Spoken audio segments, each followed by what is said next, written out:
Now hear this. Now hear this. On this week's episode of Kirking Off, we delve into a day in the life of Phlox, who is sharing all his observations about human culture while serving as the ship's doctor. An ethical crisis presents itself to Phlox. The Valachians are suffering from a congenital disease that will eventually lead to their extinction. The catch, the mink, a less advanced secondary species on the planet, are slated to become the dominant species on the planet because of their immunity to the disease. Phlox is hesitant to interfere because of Neanderthals or something. Captain Archer finds himself having to make a decision on the survival of an entire species. So who is right? Who is wrong? And is the outcome ethically sound? I present to you Dear Doctor from Star Trek Enterprise.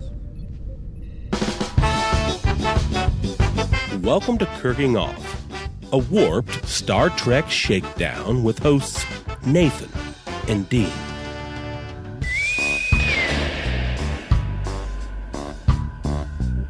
He got a fine tan shirt with an emblem on the chest. We find out that evidently Phlox is smashing most of the female crewmates. He should be.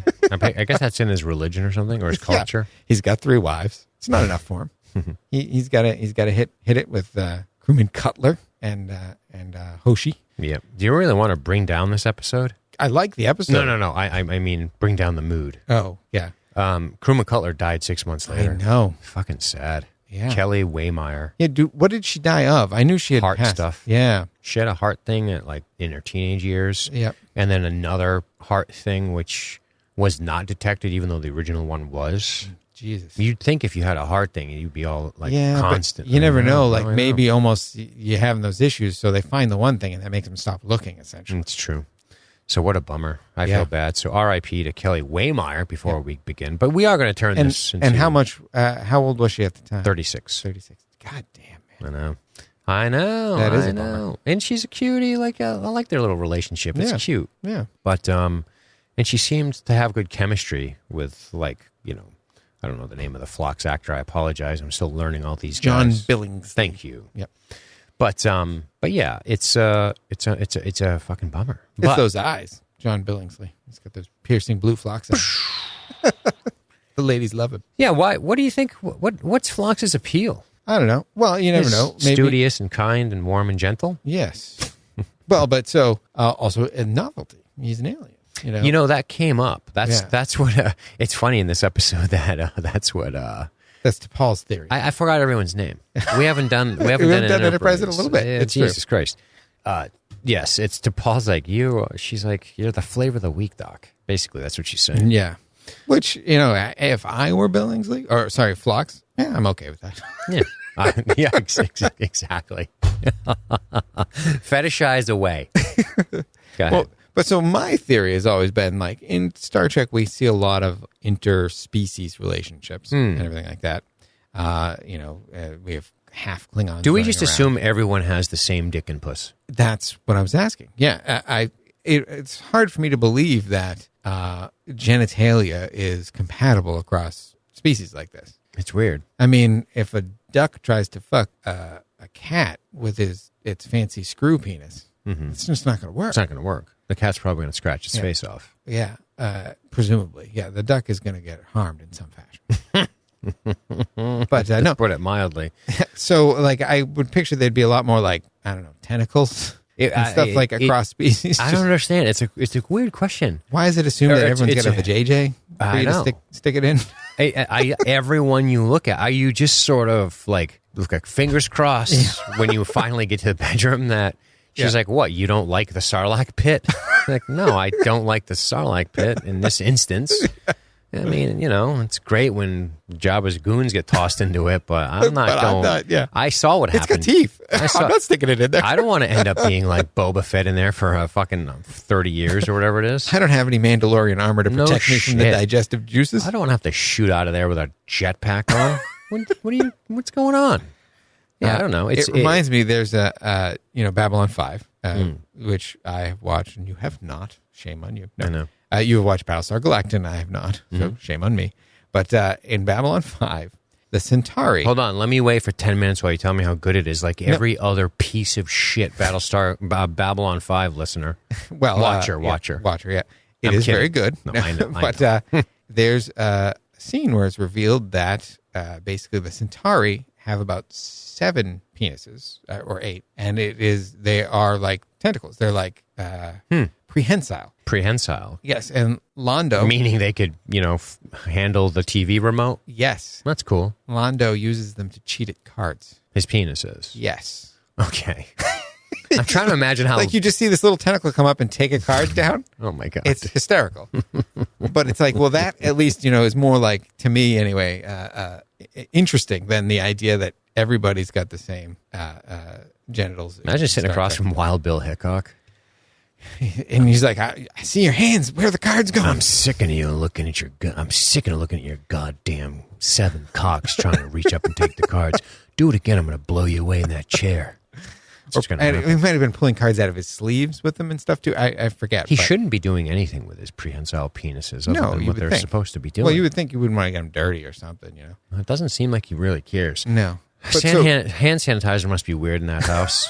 There's like 8 pumps. He just... yeah. Just bathe in it.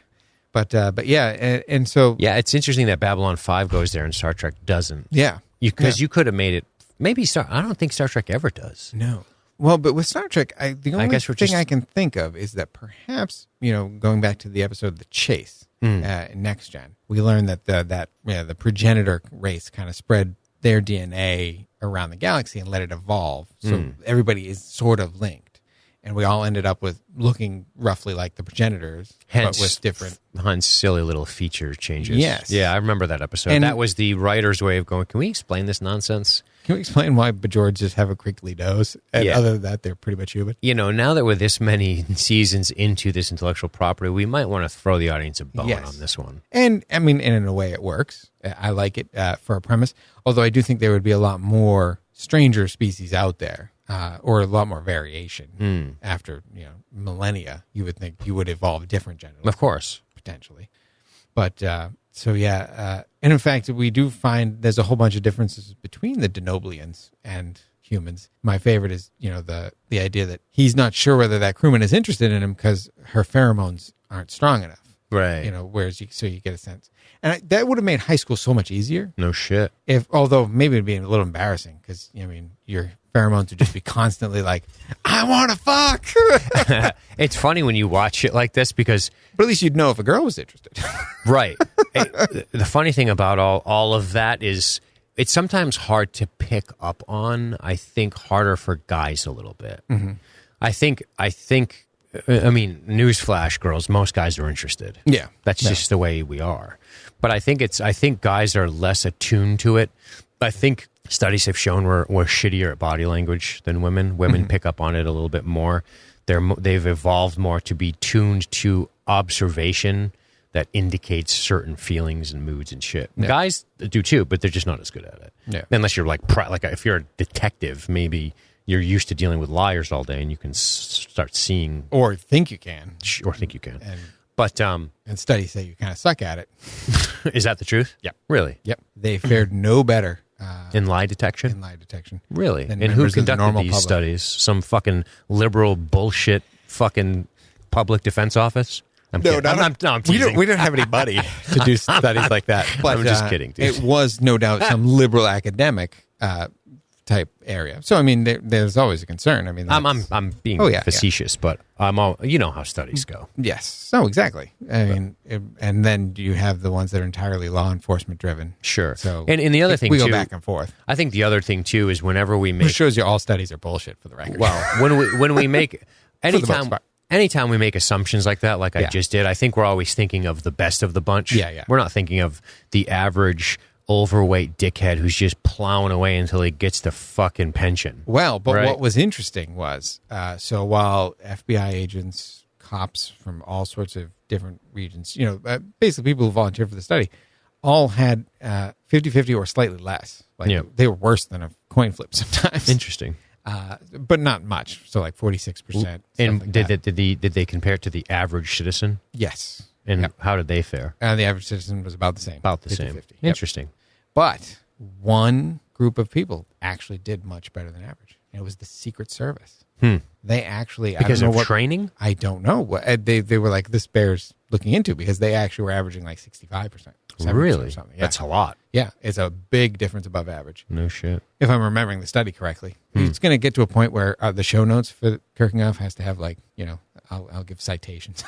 That's not necessary. No, but yeah, it is a fascinating area of study, and it had basically it showed also that your conviction of how good you were at detecting lying was actually inversely related to your ability to do it, essentially. So interesting. I don't know whether maybe that's because you're a little more closed-minded. You're looking for things in particular, and if you don't see them, that throws you off. Gotcha. Versus if you're more open, maybe you're going with your gut, so to speak. Studies are weird too, in the fact that you're in a study. Yes, exactly. And that already. Now you're like, yeah. It's not in a natural sort of. No, yeah. And sometimes you can do studies to try to mimic a natural kind of, like you convince the subjects you're studying something else, and that gets it. But I think this was a fairly straightforward. We're trying to determine if you can, detect lies. When people are lying. Yeah, right. But yeah. So what's interesting about that? Did they do that across genders? I wonder. I don't think gender was studied in that.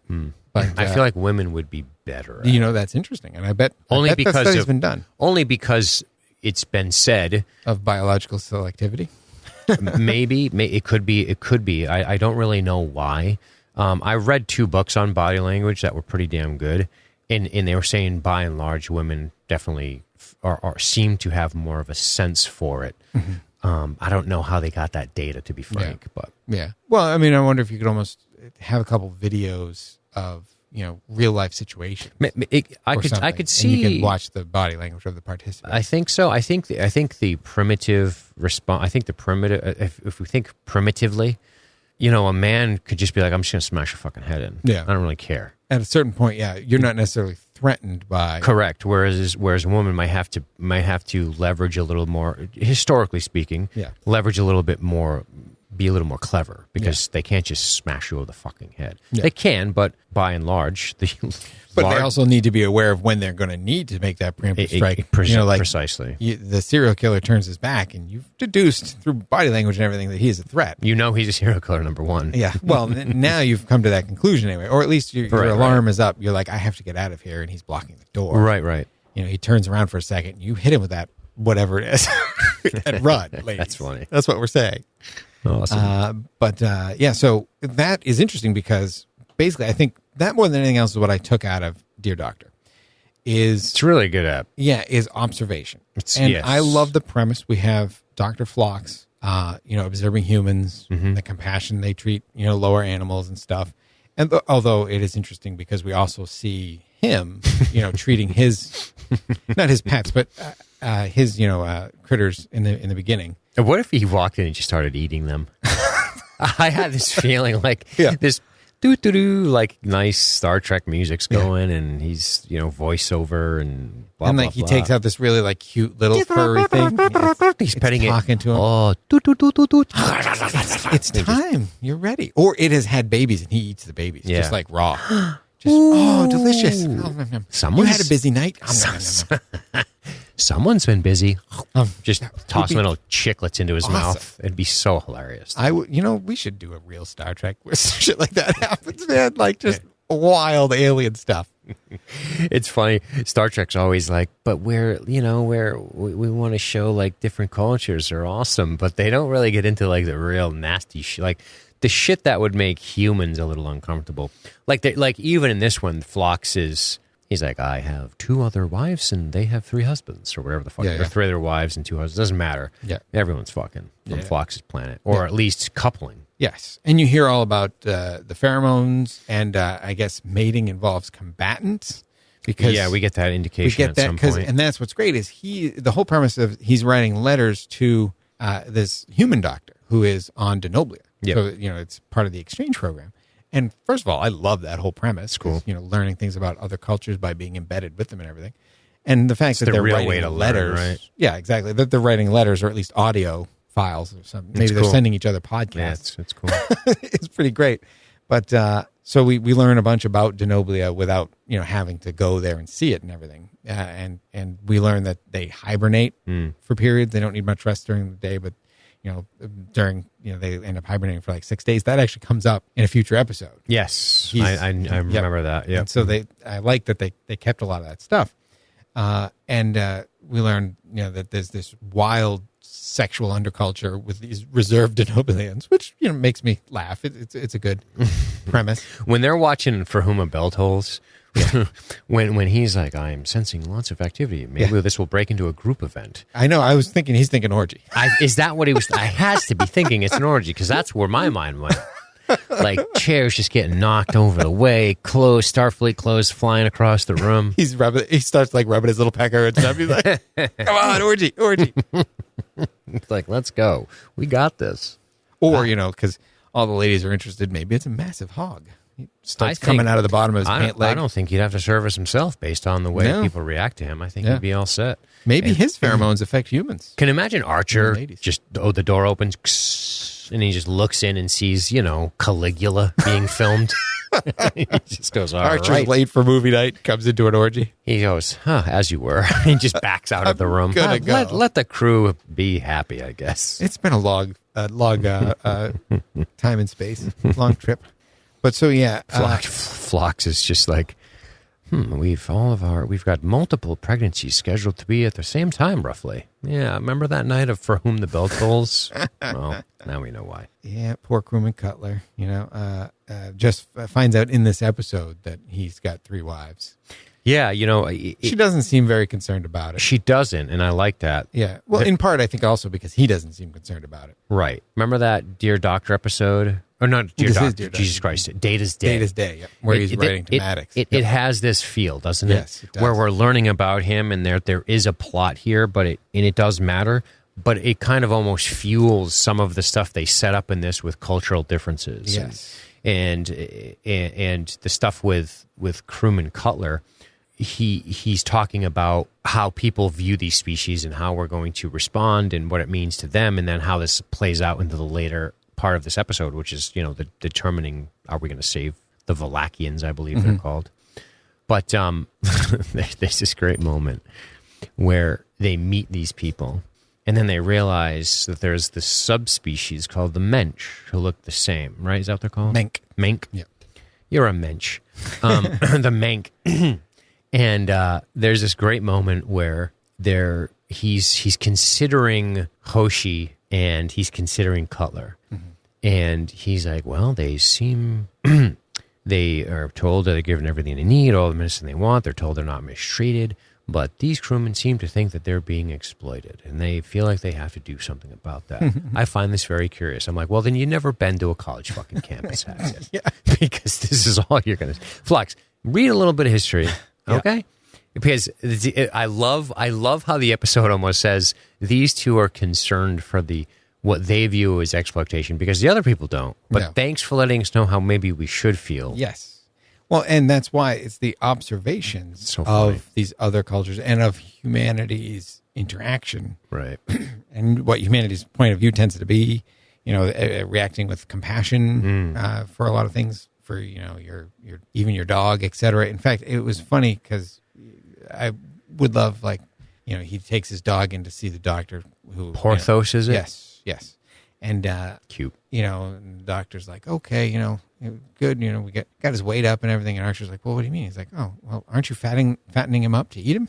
That would be a cool premise as well. Like if Phlox just viewed everything as edible,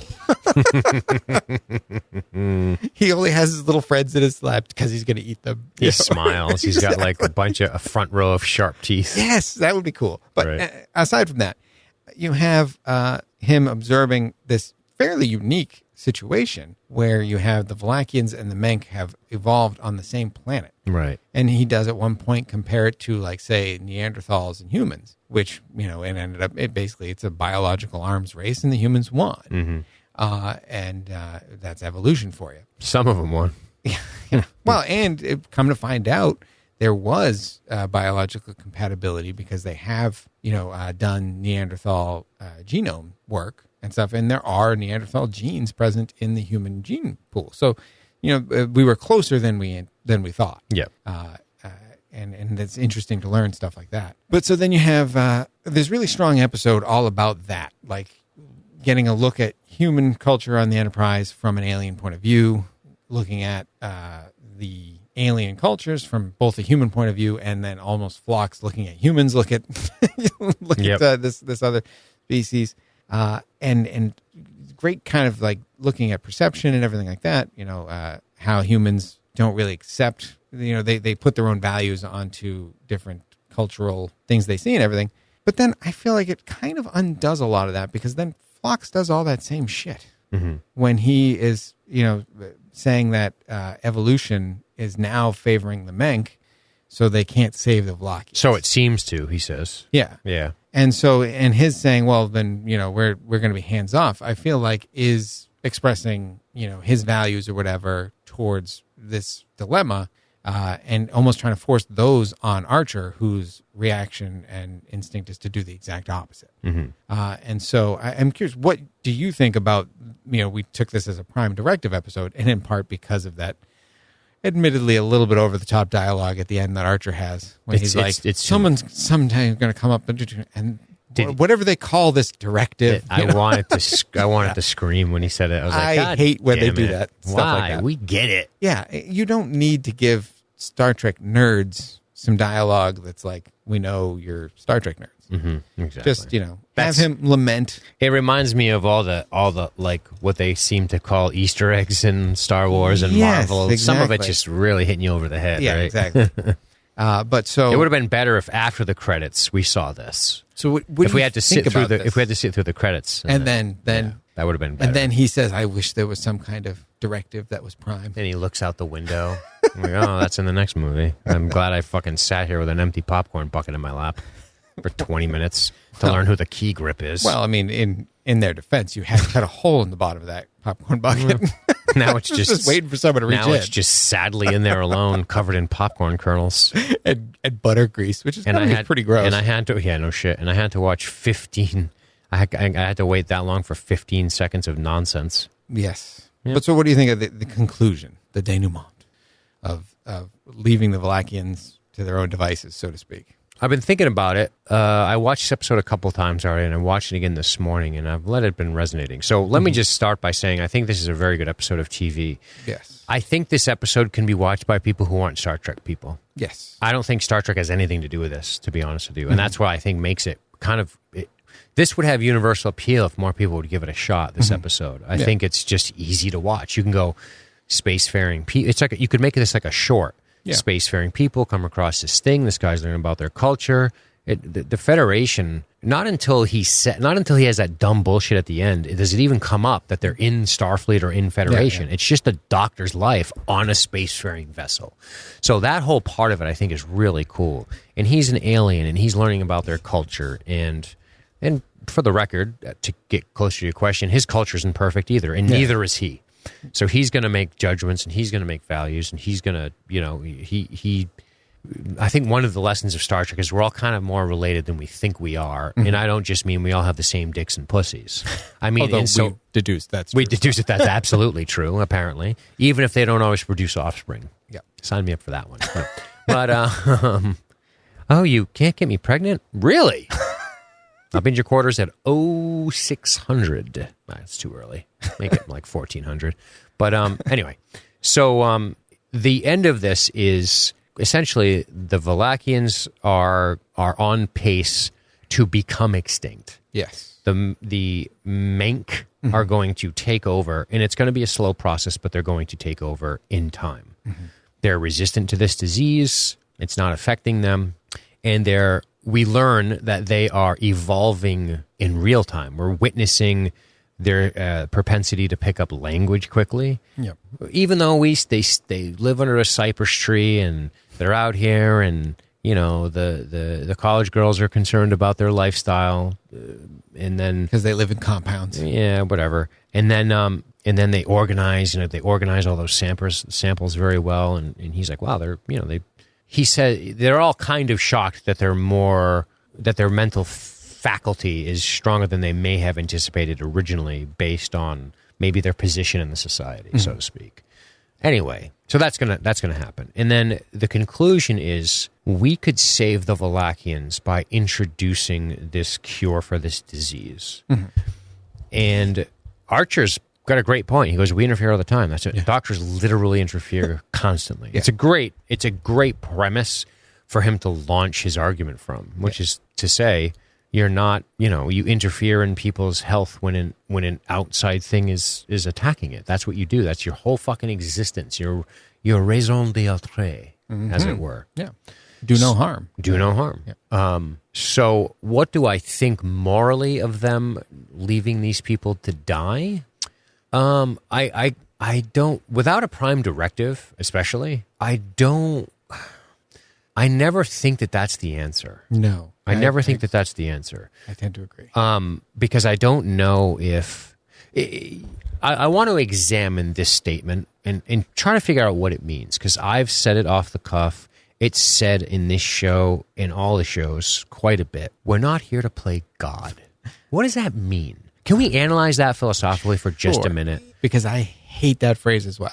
It's starting to piss me off. Yes. Because I don't know what it means. No. What does play God mean? And I think I know what it's supposed to mean. Yeah. Which is, we can determine for these people their fate. Yes. I think... How is that...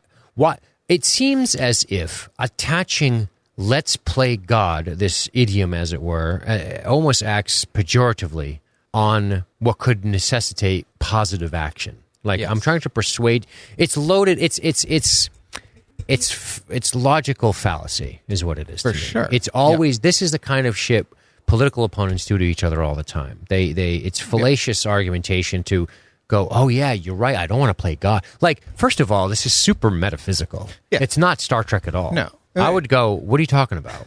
Yeah.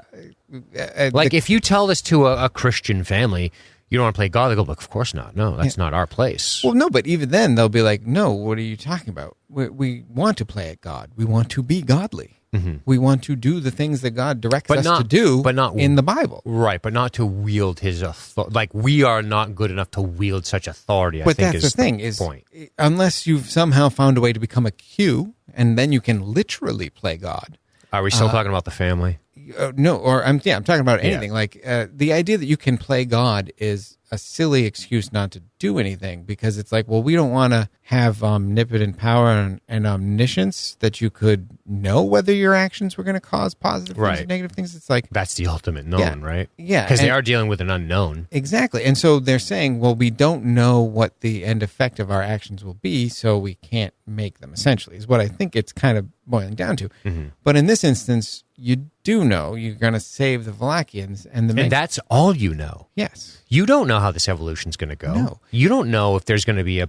First of all, this is a highly developed world. Did you see the cities? They're beautiful. And their medical equipment's really nice. They're only a little bit behind the Federation worlds. Yes. So what's going to happen in fucking 100 years? Yeah. Well, and so maybe they'll solve their own problem, which would be great. Sure. It's entirely possible.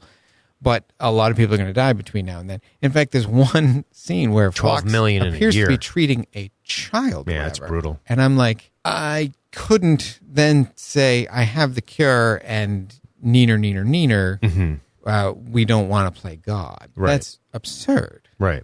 I think the problem is most people hear we don't want to play God, and they go, oh, of course not. Yeah. That's our instinct, is to just respond that way without thought. Exactly. And I think that's what the episode is relying on us to do. Yes. But when you stop and go, in this culture, the reason I brought up a Christian family today, because I'm just talking about the view of God to them versus Star Trek. Yeah. Star Trek would be like, what does that even fucking mean? Yeah, no, exactly. Right? A bunch of atheists should never fall back on, the idea of playing God, as an excuse to do something or not. Exactly. And I don't even want to make the claim that all of Starfleet is atheists, because I don't think so. No, but I mean, but by and large, I think that's what we're supposed to assume, is that science is their God, essentially. Yeah, and we certainly see no practicing religion or anything like that. And more importantly, what we see is, in every other circumstance, other than these like really big Prime Directive episodes, there's never any thought of playing God. Right.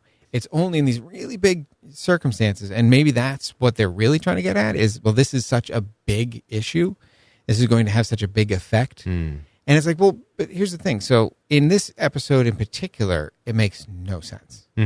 Because you have a situation where there's these two. What makes no sense? Phlox's conclusion? Yes. Okay. That it is letting nature take its course is the best course of action is silly. No doctor would ever say that. No. Right. I think that's the problem. I know they tried to temper it by him saying I'm also a scientist. Yes. It doesn't matter. No. A doctor has a code, a literal code to follow. Yes. I don't care if you're a fucking scientist or if you fucking play basketball in the Well, weekends. and maybe the Noblian doctors don't have that same do no harm. Fair. So maybe we're seeing that kind of cultural difference. That's fair. But to then fall back on, well, I'm a scientist and I believe in evolution and stuff, it's like, that doesn't apply here. How about this? What if, the other thing too, man, we have the episode on the background, and I just love the interior of the ship. Yes. It's really cool. It is. It's really, really cool. Anyway, the other part of the problem I have with this is that, are you an evolutionary biological expert? That's what I'm about to say. Can you see that? Have you mapped this out? You know for sure this is the case. Well, and this is what I'm thinking. So you have the Valachians who are clearly interacting and helping and stuff. The Mank. Perhaps that's what's causing this evolution in the Mank. Sure. And why they're getting better is their interactions with the Valachians. Right. Now the Valachians all die off. You've been there for 10 minutes. You're going to let them all die? And you're going to, exactly. And you're going to decide that this is what nature wants. It's absurd. It is. Then so we have this situation now where, say, the Valachians do die off. The Mank, their evolutionary pressure from living with the Valachians is gone, and they start to, take extra long now to evolve and stuff. And you've thereby made a grievous change by not making any kind of change. And so the idea that the futures of sentient beings or sentient species, races, whatever you want to say, is absurd. And knowing, too, that you have a situation where they've developed in peace. And, the Mank aren't being visibly mistreated or anything. And you might have... And they literally say they treat us well. They literally say they treat us well. And that's why I'm making the dumb college girl joke. Yeah. I just want to see that. I want to see them involved in this decision where they're like, no, we just did it for Instagram. We were just virtue signaling. I don't want to let them die. Like, wait a second. Wait, let's Phlox is like, put your money where your mouth is. Come. Put your money where your mouth is. That is interesting. I wonder if they asked the Mank, what would they say? Be like, do you want these Valachians around? Or do you want them all gone in the next couple hundred years? Exactly. That's every one of them and say, yes, save them. Yeah. They're, We're not monsters. No, exactly. But we're playing God. What does that mean? Yes. Stop saying it. Yeah. And the idea that by walking away you're not playing God is silly. Whatever decision you make is going to affect the future of this world. So either way you're playing God, You're just either going to be an uncaring, apathetic God who just wanders off. It becomes logical lunacy, doesn't it? Yes. Because I would say, well, then why isn't God playing God? What the fuck are we doing? Or is God playing God by having us show up? Exactly. Maybe we are the vessels for his Let's power. go circular logic. Yes, exactly. It's so stupid and absurd. It is. And in a way, for a long time, while I did really like the episode, because I hated this ending. Mm-hmm. And I hate that Archer just kind of buys it hook, line, and sinker. Archer has the greatest argument against this in the beginning. And yet, and then it's all played with like, oh, well, and Phlox is like, well, I'm so glad I've learned I can trust my captain's judgment, because he did what I wanted him to, essentially. It's like, well, that's not how this works either, motherfucker. You know? Yeah. You trust him, and now you're trusting him to make the right decision. That decision might be to help the Valachians. It's also completely undermined by them. The whole decision. The whole decision is undermined insofar as they've prolonged the symptoms a decade. Yes. You've just interfered. Yeah. Entirely. Yeah. You've changed everything for these people entirely. And given the meds and everything. So why stop at 10? Yeah. Exactly. How do we know? So based on your evolutionary calculations you've made in 5 minutes, now what are they? Now that we've extended it 10 years, now what does Phlox's evolutionary expertise say? Yeah. He's like, well, now I've given them approximately another, 100 years to he literally says it themselves. may take millennia. Yeah. For the Mink. So cure them. Yeah. And see what happens. Yeah. And that's what I'm like, assuming that their relationship is prohibiting instead of, enabling the Mink's evolution is a non-scientific proposition. Right.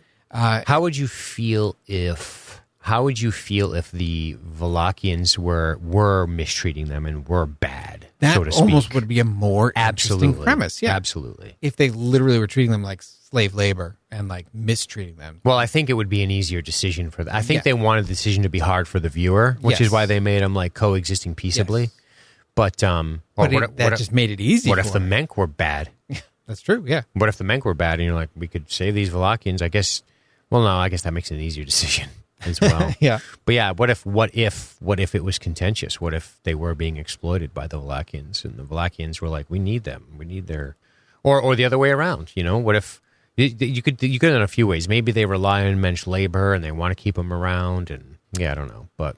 But one of my other problems is that they had to design this disease in some fashion that basically Phlox is saying, well, they've been dying for thousands of years, pretty much. You know, their race has been dying out. It's a genetic issue, blah, blah, blah. None of that makes any fucking sense. Mm-hmm. If it's a genetic issue that's killing off people young, etc., those genes are going to drop out of the gene pool. Sure. Because they're not, reproducing. Yeah, exactly. They're not causing survival. I would think there would have to be some kind of external thing versus some kind of genetic abnormality that evidently through genetic engineering or something, I don't know how Phlox, what his cure is going to be if that's the case, et cetera. So the whole thing kind of doesn't make any sense. They just wanted to design this thing where he could then say, well, this has been going on for thousands of years and the Menk have been getting better for thousands of years. There's a process that's going on and we have no place in it.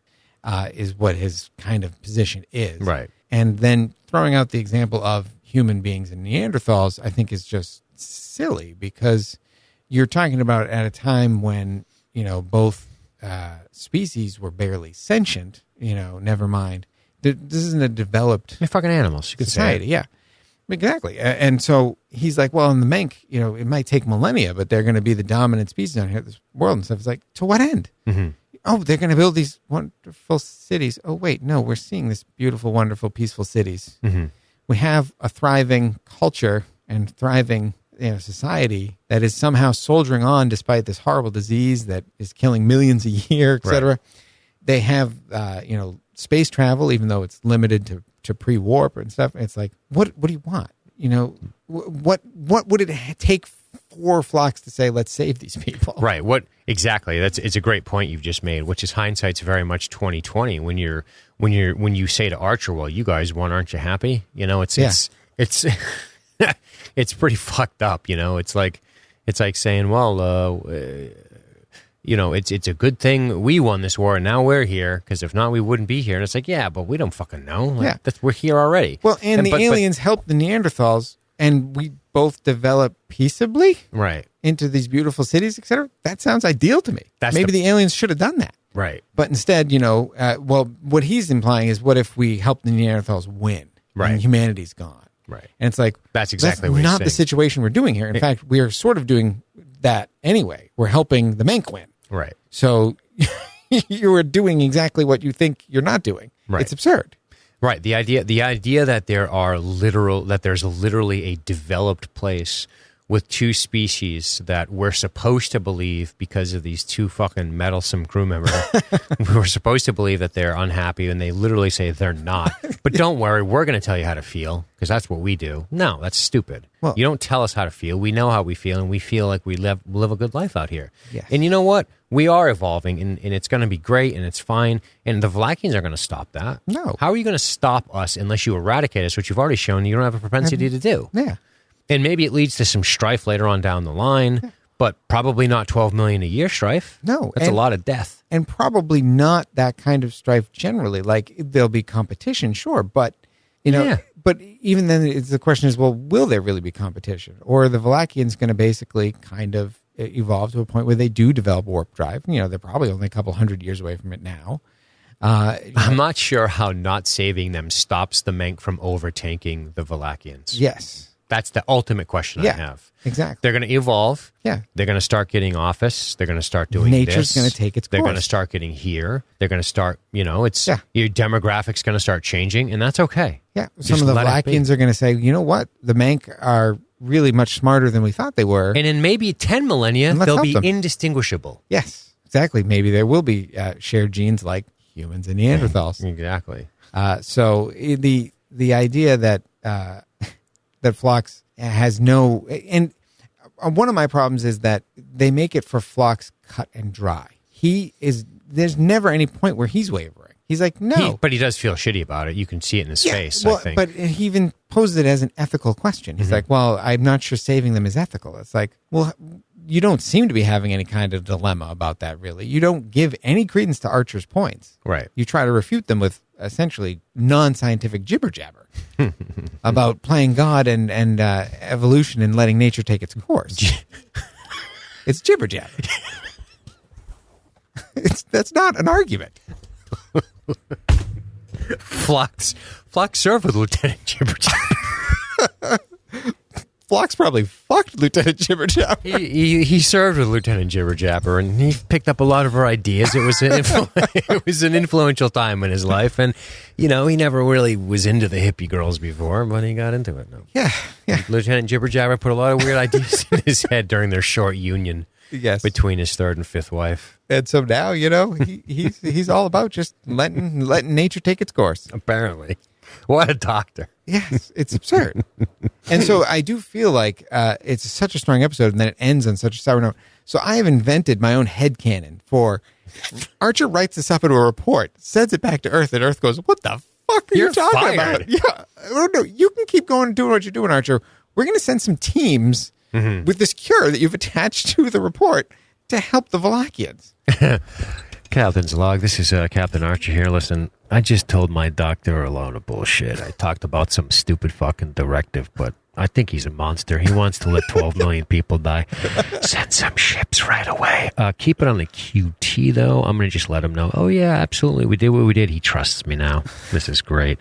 So, yeah, go ahead and send those ships. That would be great. I hadn't realized that every morning when I seen him, he's actually just at that moment shaved off the little toothbrush mustache that he normally has.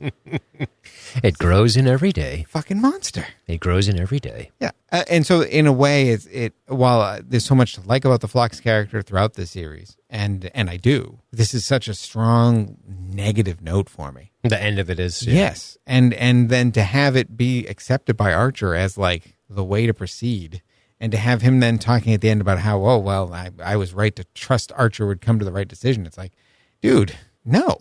You definitely not didn't. even close. Yeah. You know what? You can't play God. You just basically watched children die that you could have saved. Can't play God. I'm a doctor, but I can't save children. That'd be playing God. That would be playing God. This is going to be a new shirt. Kid has brain cancer. Not playing God. You know who'd be great to heal him? God. Yeah. Listen. But he ain't here right now, Doc. You are. Mm-hmm. His leg's busted. Listen. I ain't God. Just saying. And it's like, well, doctor, you broke his leg with that baseball bat. Well, I wouldn't want to play God.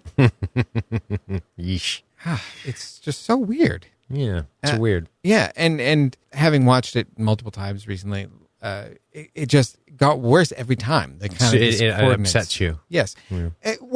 Yeah. Not really upset, but also just that the writers kind of ended up getting it so wrong. Mm. And I understand you got to come up with some kind of wonky genetic disease or whatever. But that's fine. I don't care. Yeah. I don't care about the nonsense of the genetic disease or it dropping off in children. I don't care about that.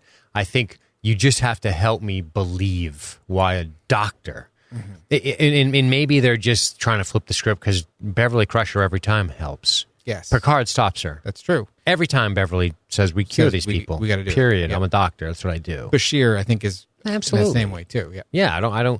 I think Bones too. Yeah. Right. Yes, that's right. Whenever there's kind of a conflict, Bones is on the side of avoiding it and stuff like we saw in Balance of Terror. Absolutely. He's the voice of, we can't go into this place. Collapsing ceilings. Yeah. We got to watch out for our ceilings. Dangerous business, Jim. But no, it is.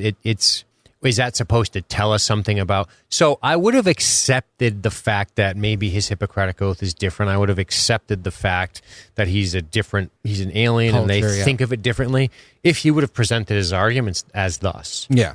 But he kind of argues from the human standpoint. Yes. Yeah. If with he the said, human Noblians moral have a strict code that we don't interfere in evolution or something like that, and that's what this would be doing, and blah blah blah. and because we feel like, you got to let, you could even say you got to let nature take its course, but he should not have phrased it as an ethical dilemma, but rather maybe a principled one for Denoblians. But the problem is, but you have to support that with some inkling into their culture, their culture or something. And we got a lot of that.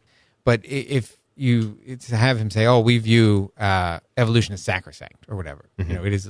But that would give Archer plenty of reasons to say, "Well, you're on a human ship, and we're going to help these people, right? Because that's what humans do." But instead, so not only is there not really an argument presented, Archer then accepts that argument, non-argument. The other part of this problem, the other problem with it, when we start thinking about it this way, is say even if evolution is everything, even if it is the number one important thing to them, it still begs the question that this is a bustling, thriving group of people. These two species cohabitate, and they're being interfered with from the outside. Yeah. So what the fuck does evolution even mean? Like, I understand the human Neanderthal because you don't have an outside influence coming into it, but there's outside influences probably coming to this planet routinely. Yeah, they're going to be influenced. And that they're trying to get additional outside influence. Right. So I don't know. But, I mean, his premise is that this is a natural process. Right. But I feel like at the point where you have all these elaborate, beautiful cities and stuff, the idea that it's a natural process is no longer very intelligible. Right. Because the natural process of, strictly speaking, it's according to Wikipedia, it's just heritable characteristics of biological populations over successive generations. Yeah. Well, but expression of genes that are passed from parent to offspring during reproduction. That's the definition of just evolution. Biological evolution, but what about your cultural evolution? Yeah, exactly. Yeah. Well, and that's what I'm saying. So there's so much here that you're then saying because of this one genetic mutation, 3 or 4 million years ago or whatever, that has slowly developed into the whole culture having this issue with proteins binding or some nonsense. Sure.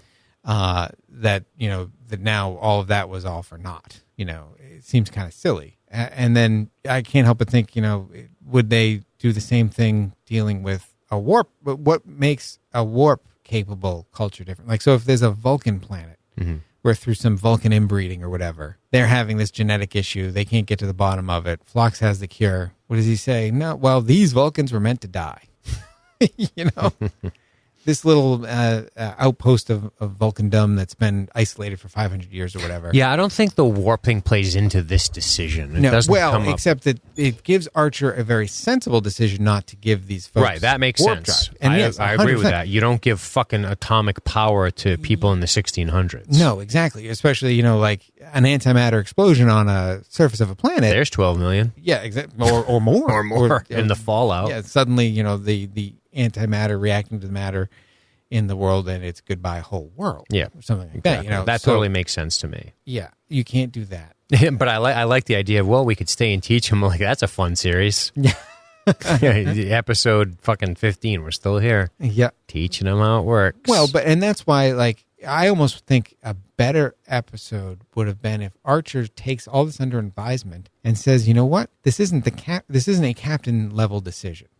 I'm gonna, give this up to Starfleet Command, who's going to go to Earth, Civilian Command or whatever. Right. I forget exactly because the Federation doesn't exist. Not yet. So, and we're going to consult the Vulcans, and we're going to see what they say. We're going to do what humans do and look for I'm surprised consensus. We didn't have more of an opinion from T'Pol. Yeah, exactly. And in fact, he actually consults with her, but only about the warp drive. Correct. And I want to get her opinion on the cure, and we don't ever get that. Yeah. And that bothers me as well. I wonder what the Vulcans would think. Because she already said we're okay to communicate with them and to help them. She gave her blessing in the beginning because they've already had contact with the Ferengi. Oh, and first of all, because Vulcans are known liars. Known liars. When Archer asks, because there's some other weird sounding species of warp-capable aliens that have contacted these people, and the Ferengi. Have been, and they don't know who they are yet. Yeah, which is cool. And so he goes, "Oh, do you know either of those races?" And there's kind of this long pause, and T'Pol's like, "No." And I'm like, "She's lying. I know she's lying. All Vulcans lie." So now I might be a little too tuned into the Vulcan lying. The Vulcan, but I have a suspicion they've met the Ferengi before. I think so too. Ferengi in the Miclexa. Miclexa, who, to my knowledge, are not anything we've... Do they have a Wikipedia article? Negative. Yeah. They are not developed at all. So... But yeah, so we would have benefited, I think, from a Vulcan point of view. And I fear, though, they would have presented it just as like the Vulcan Fox. stuff comes up a little bit, though, doesn't it? Insofar as he says, I kind of understand now why the Vulcans. Yeah, but the Vulcans literally held you back. That's different. Yes. And they subverted you with their honorable fucking lies. Honorable liars. Yeah, exactly. And so say there's a plague sweeping Earth. Before we launch Enterprise, even just a couple decades before we launch Enterprise. But we've had contact with the Vulcans for 30 years. Are they not going to help us? Nope. Cure it? Can't play God. Yeah, exactly. It's so strange. Episode title, Can't Play God. Matter of fact, exactly. Can't play God. At least we got a title early. And first of all, if you have the option of playing God, isn't that the fun thing to do? Yeah, I've seen Q play God. Who doesn't want to play God? He fucking has a blast. Yeah. And if you properly are playing God, you can always take back your, we see Q brings them back from the Borg cube when Picard asks nicely. So obviously they don't have that power to undo what they've done here. Oh, yeah, they do. Just fucking kill all the Valaxians. No problem. If it ends up that they're bad in 10 years, come back and give them a worse plague. Phlox, can you cook up a real virulent flesh-eating bacteria that we can introduce to the Valaxian population? Let's start with that large continent. Yeah. Sure. No problem. And so much about this episode, and I'm glad that it's kind of here at the tail end of our first kind of Prime Directive brick, because it crystallizes the things I hate about the Prime Directive. Right. And I hadn't realized how much I kind of hate the Prime Directive. Yeah, I think at times it's very difficult to convince me, and you especially, obviously, that non-interference in allowing people to die in mass is the right idea. Yeah. It seems very, very strange to me. Yes. If you have the power to do, maybe you should, if you're being asked, especially. Yeah, and like this situation is so much different than... Like, obviously... the episode's on... I'm sorry. Yeah. Episode's on the background, and they give the Mank the haircuts. It's like, come on. Hey, we get it. It turns out Mank is Valachian for can't get right. Yeah, no shit. Does he have to look like Mo from the Three Stooges, that haircut? They all do. Yes, it's true. But no, so... They're slapping each other in the face, poking each other's eyes. They almost look like proto-Cardassians. They got the ridges kind of thing going. Their eyes are all sunken in, though. Yeah. Making it... Anyway. But, so... you think at this point, they'd be like, can we wear what you wear? Do we have to wear these fucking King Richard's Fair rags? Yeah, and it could be like, okay, well, we have these homespun garments that we've made ourselves or something. But, like, when they're working in my compound as my servants... or my labor pool, if you will, they're going to wear some nice, a nice jumpsuit made of something that's easy to wash. For sure. Some kind of, maybe something like the Starfleet people wear. Yeah, exactly. Zip it up. Blue zip up. Throw it in, some Dickies. So you would think that they would have given them better clothes. It's true. Yeah. Maybe they are being abused. Yeah. Do you think they're being sexually abused? I don't think so. I think well, maybe, since they can't procreate, the two of them. Yeah. I mean, that's a great But move. you presume their genitals are the same. Star Trek that refuses to answer. I told you to get your dicks off the card table. I'll blow a hole in you the size of Alabama. And while so many instances where they use the Prime Directive, it applies and should apply. Sure. Obviously, you don't want to give the Valachians warp drive. That's just going to compound the problems with them having already been contacted by the Ferengi, who, by the way, would have definitely set up some kind of outpost here shit. And be exploiting the hell out of both races. The most unrealistic part of this episode is that there's not a Ferengi kiosk selling fucking drugs to cure these people. Yeah. There's no way that's not going to happen. That's what Archer should do. We'll take 4 Mank females. Yes, we're going to teach them how to do umox. Exactly. It's going to be great. Yeah, exactly. They have strong working hands. They can rub the lobes. Low center of gravity, good ankles, solid hands. Yeah, the fact that the Ferengi aren't still there exploiting them is the most unrealistic part. Correct. Unless the unknown other race drove them off. I guess we can let our imagination consider it. True. The Ferengi would have almost certainly... Yeah, maybe that race just goes around after the Ferengi. It cleans up the mess. Yeah. Get off this planet. Yeah, they chase him away. You giant-eared freaks. I would think it'd be interesting if, we got to check in on these guys in the time of Next Gen. Right. And see what happened. And see how many millions died because Phlox didn't want to interfere and play God. Let's have a listen to this one. They think the Menk are being exploited by the Valakians. So they haven't seen anything yet. I'm going to let 12 million of them die. Their first instinct is to rise to their defense, despite the fact that the Menk don't appear to need or want a defender. And despite the fact they graduated from college a long time ago. Put down the signs, ladies. You've got great jobs. Promote them all, I say.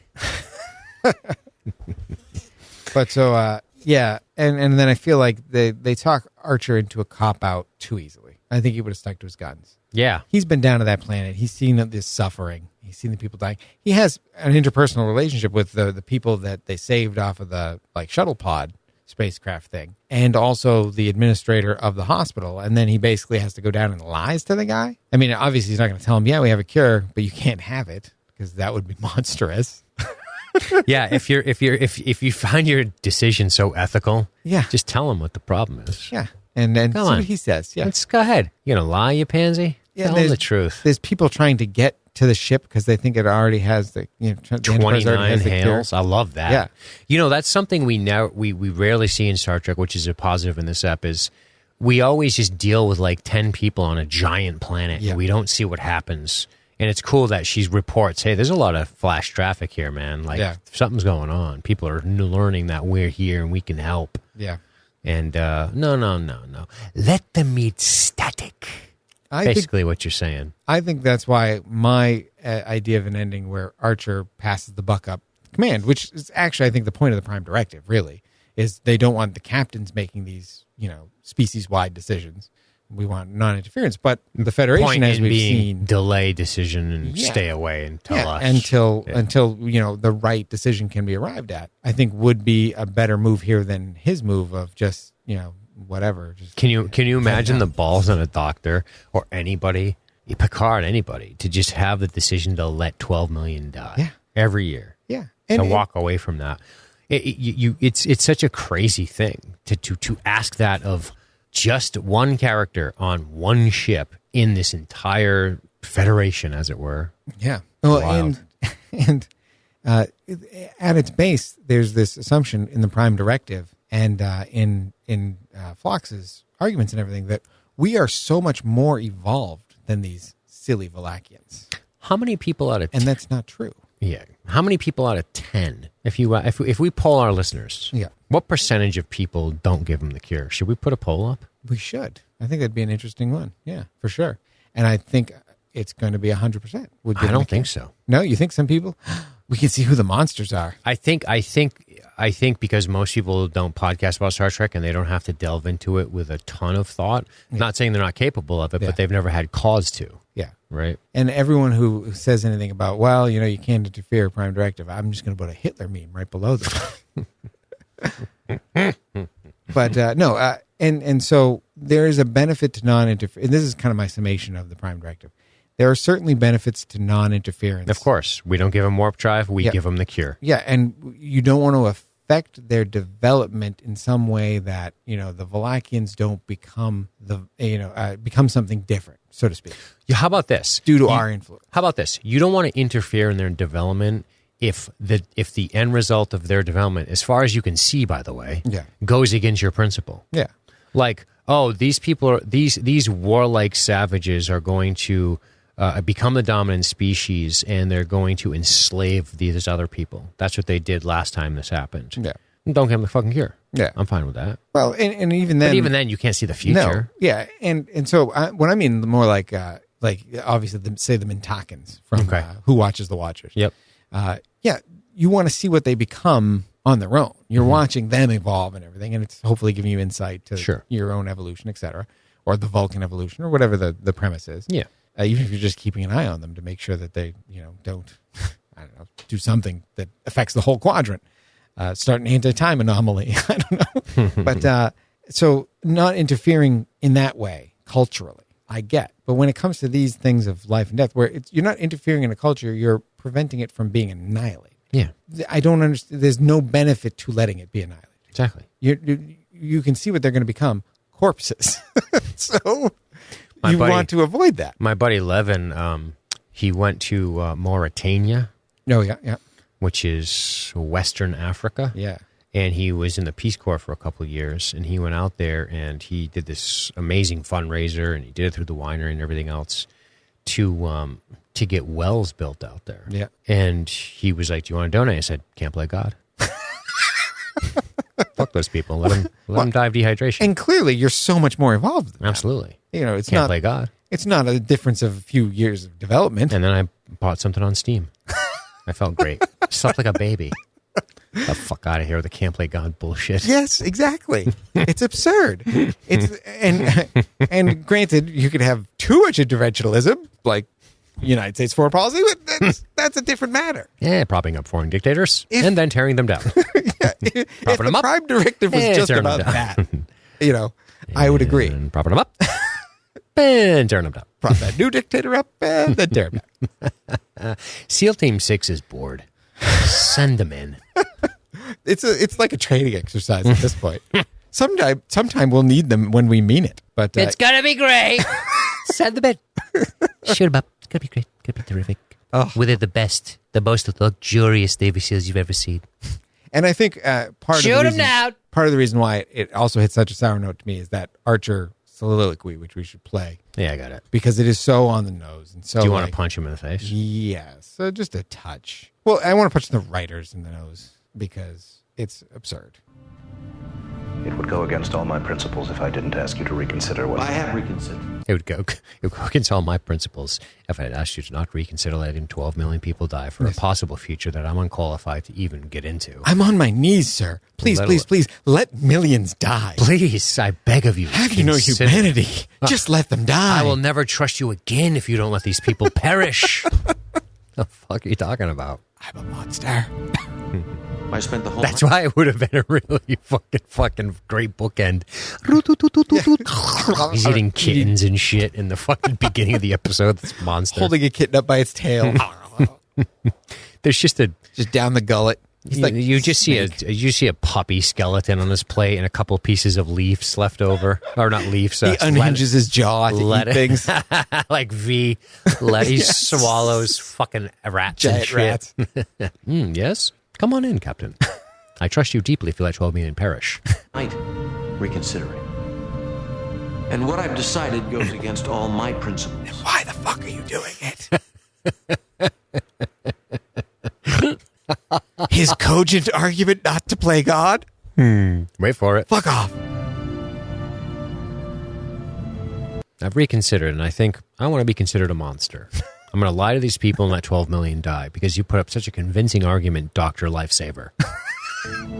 Someday, my people are going to come up with some sort of a doctrine. Really? A directive, say you? Or something to, say, inform your ethics? Would it be... like helping people who are dying? Would it be a prime sort of directive, as it were? Like the number one directive. What else is like first or number one? And like a...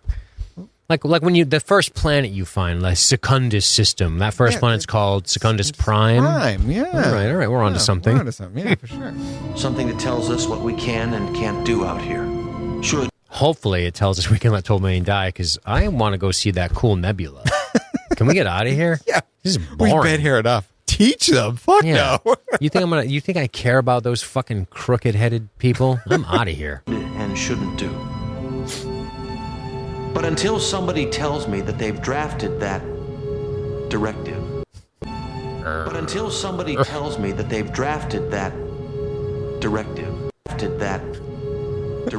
What is it called? Myself every day. Directive. A what? Directive. The Prime. Directive. The Prime. Directive. I'm an asshole. I'm going to have to remind myself every day that I let 12 million people die. badly. A year. No, I read a whole Children, species die. 12 million a year. 3 years from now, I'll think, that's 36 million. Yeah, or more. Maybe it accelerated. And I'll sleep like a baby, even though that directive wasn't written yet. That we didn't come out here to play God. Fuck you. But, and so this until God plays God, maybe you should. Yeah. Just going to throw it out there. I need something to inform me what to do. First of all, no, you don't. You're Captain fucking Archer.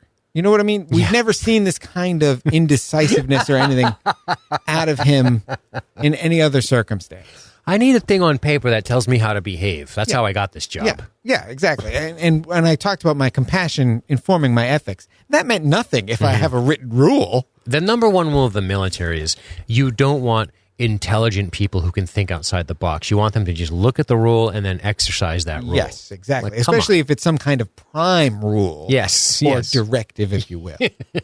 As it were. What the fuck? So, yeah, in a way, the end of this also, not only do I hate the on point, Easter egg type nonsense, or whatever you want to call it, I hate what it says about Archer's character. Yeah, it cheapens him a bit, doesn't it? Yeah, it does. I'd like to think, Dr. Lucas, that if I'd had a chance to talk to you face to face, you'd have never let me even consider withholding my findings from the captain. When they do that flyover, they should just show all the funeral processions. Yeah, it should just be people in black all around. Yep. Jeff Buckley's playing. But I'm ashamed to say, almost did just that. They played God. The shoes fill up with water. That song's so good. The fuck's the name of that song? It's such a good song. He's singing about a funeral. Oh, yeah. I'm not familiar with that one. I was just thinking of his... Hallelujah. Hallelujah. Great song. Version of it. I must say that... And that just because I was thinking the playing God thing. Of course. We wouldn't want, to prevent mass casualty events. No. Because that's not something God would do. Or is it something God would do? Oh, if it is something God would do, we don't want to do it, right? Right. It's awfully confusing. Yes. So it's basically telling you not to exercise power or whatever, but literally don't do anything godly. Be ungodly. We're not here to play God. Be evil. Isn't the point that he leaves you to your own devices in a sense? Yeah. Well, if you're going by the kind of philosophical view of free will and sure. And choosing good over evil. Bus full of nuns. He must not exist. And listen, I'm not making a claim either way, but you got that thought process, and then you got this thought process. Can't play God. You want to, so what do you got going on after this today? You got to go back to work? Yeah, that's the story, Morning Glory. You know what, buddy? Normally I'd help you with that. Just can't play God. I'm going to work to play God.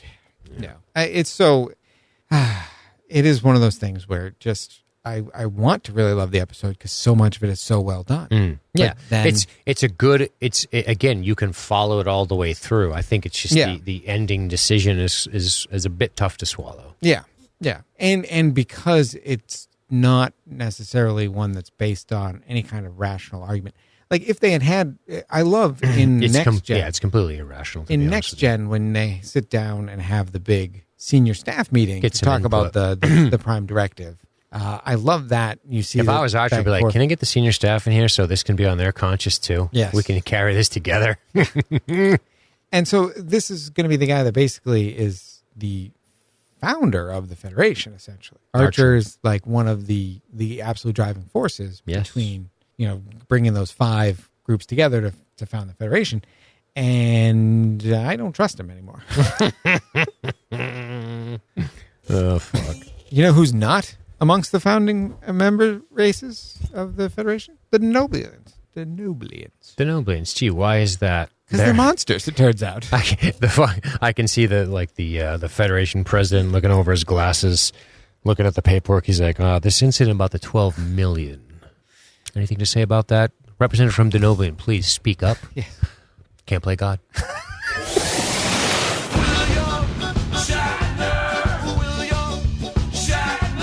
You've been listening to Kirking Off, a warped Star Trek shakedown from LSG Media. Don't forget to visit us online at libertystreetgeek.net. That's libertystreetgeek.net.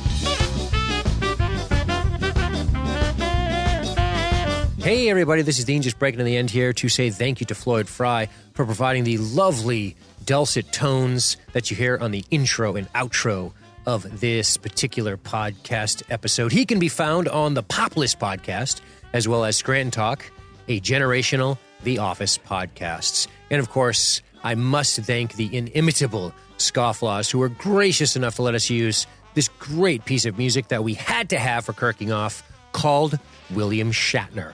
Make sure you guys pop over and check out what they have going on. And of course, thanks to all of the listeners who have been listening, subscribing, and sharing and all of that jazz. You guys make this whole thing possible.